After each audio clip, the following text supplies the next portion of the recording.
We're here today to talk to you about St. Lucie Public Schools support staff evaluations. St. Lucie Public Schools has designed a support staff evaluation detailed enough to establish expectations and identify levels of performance.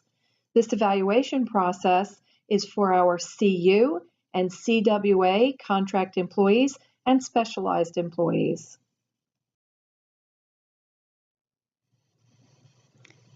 The mission of St. Lucie Public Schools has a focus on students and to ensure that all students graduate from safe and caring schools equipped with knowledge, skills, and the desire to succeed.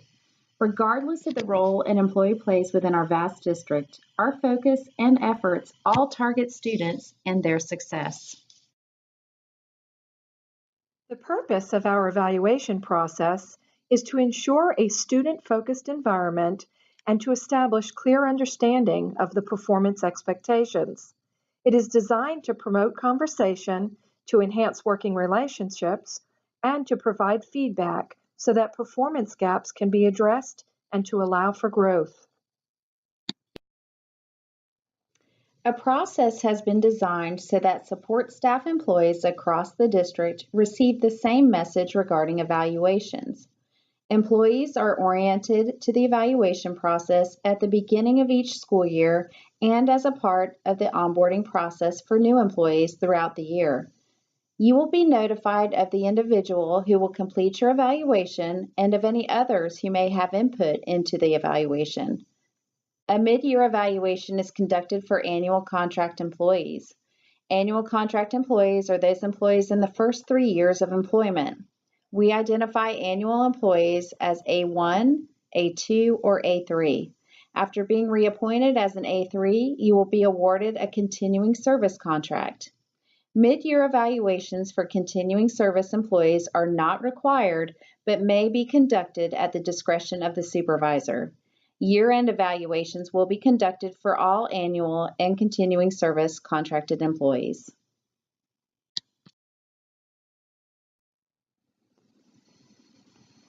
A timeline is published each year to notify you of due dates for mid-year evaluations, notification for non-reappointment, and end-of-year evaluations. Let's take a look at the evaluation instrument. You'll notice that it is comprised of an evaluation scoring sheet and 2-page rubric that describes performance indicators and levels of performance.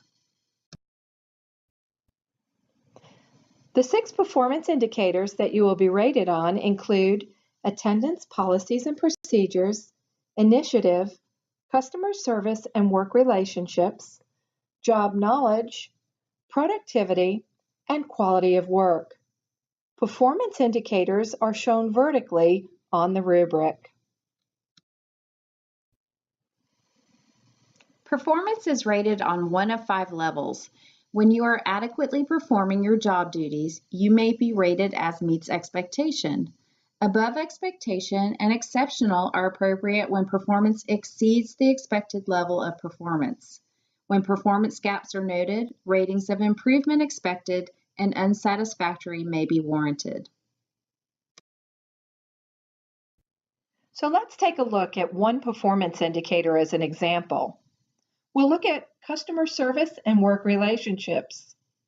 The expectations for this indicator are that the employee contributes to group performance, supports organizational goals, adapts to changed circumstances, establishes and maintains effective working relationships, interacts effectively with the public, and demonstrates effective communication and teamwork as an integral part of the job.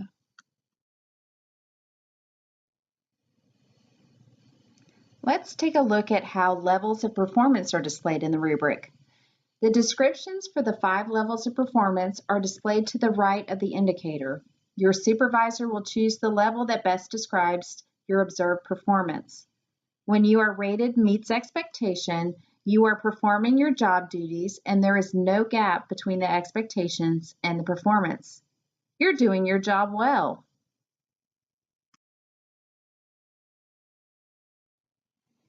So what if you want to be rated higher than meets expectation?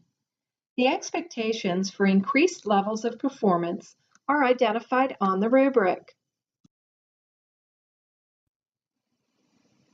Let's give you an example. We'll look at customer service and work relationships. This slide shows the rubrics for meets expectation, above expectation, and exceptional. It shows you the progression of performance from one level to the next. What will it look like if you meet the expectation of this indicator? Your communications, verbal or written, are clear, concise, courteous, positive, and helpful, with occasional prompting. Your discussions are open and respectful with students, parents, coworkers, and administrators, and you consider yourself to be part of a team. For performance that moves beyond meets expectation, your communications, verbal or written, are clear, concise, courteous, positive, and helpful, but you'll notice that there is not occasional prompting needed, and you are recognized by your supervisor as being able to work as part of the team to serve students. Exceptional performance is exhibited when communications are appropriate for multiple audiences and different situations, that the employee follows up with questions and issues, and leads a team to ensure that the students being served are receiving the appropriate services without prompting.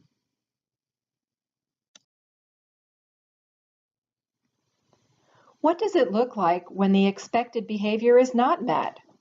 Communications are unclear, not helpful, or are negative in tone. The employee would require frequent reminders of expected behaviors. Discussions with this employee are tense, defensive, and issues may go unresolved. This individual is someone who must be reminded that teamwork is an important part of the job.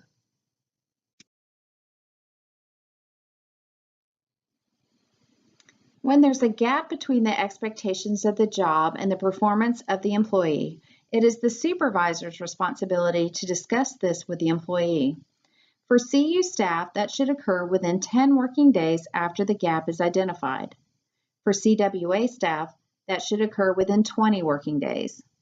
A written summary of that informal coaching or conference should be provided to the employee. When corrections are not made as a result of coaching or conferencing, the supervisor has multiple options. One option is to mark improvement expected on the evaluation form and attach comments that identify performance gaps, the steps taken for improvement, and the expected improvement. Another option would be to implement a performance improvement plan, or PIP. A PIP identifies the performance gap, expected improvements, and supports available to the employee to close gaps in performance. A PIP is tracked over a minimum of 6 weeks and may be extended for an additional action step to be taken. A rating of unsatisfactory may be indicated on the employee evaluation and must include a copy of the implemented PIP. There are some key points to be noted in the support staff evaluation. All 6 indicators must be rated for each support staff employee. You will note that the highest rating for attendance policies and procedures is meets expectation. When you are asked to sign your evaluation, it does not necessarily mean that you agree with the contents. There is a place for the employee to indicate whether they agree or disagree with the contents. Your signature means only that you have met with your supervisor and received the evaluation of your performance. Employees who disagree may submit a written statement to the Human Resources Department within 10 days of signing your evaluation. The statement will then be attached to the evaluation. The evaluation scoring form contains demographic information such as your name, position title, school year, work site, and contract status. It will house both the mid-year and end-of-year ratings if both have been conducted. Otherwise, only the end-of-year rating will be completed. It has signature and acknowledgement boxes for the mid-year and end of year. At the end of the year, an overall rating will be indicated. The rating and acknowledgement boxes are shown on the left-hand side of the form for the midyear. In the acknowledgement box, indicate the date of the midyear review. It should indicate if a PIP or written comments are attached. The supervisor will sign the evaluation. The employee will acknowledge if they agree or disagree with the contents of the evaluation. Finally, the employee will sign the evaluation. At the midyear, there will be no overall rating provided. The same acknowledgments are required for the end of the year. It is at this time that the overall rating will be completed. It is important to note that scoring guidelines are attached to the rubric.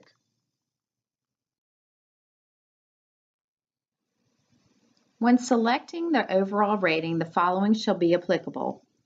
For a rating of exceptional, the employee must have 3 or more ratings of exceptional and no more than 1 rating of meets expectation. For this, the only indicator that can be scored at the meets expectation level is attendance policies and procedures. For an above expectation rating, the employee must have 3 or more ratings of above expectation or higher and no ratings of improvement expected or unsatisfactory. A meets expectation will have 4 or more ratings of meets expectation or higher and no more than 2 ratings of improvement expected. An improvement expected rating will have 3 or more ratings of improvement expected and no more than 1 rating of unsatisfactory. An unsatisfactory rating will have 2 or more ratings of unsatisfactory and must have a performance improvement plan attached. We believe this evaluation tool benefits both employees and supervisors, as the expectations and measures of performance are clearly communicated. Should you have any questions as you move through this process, you may contact Marla Grant or Patty Galloway. Now go and meet your job responsibilities with the confidence that knowledge brings. We wish you much success throughout this school year.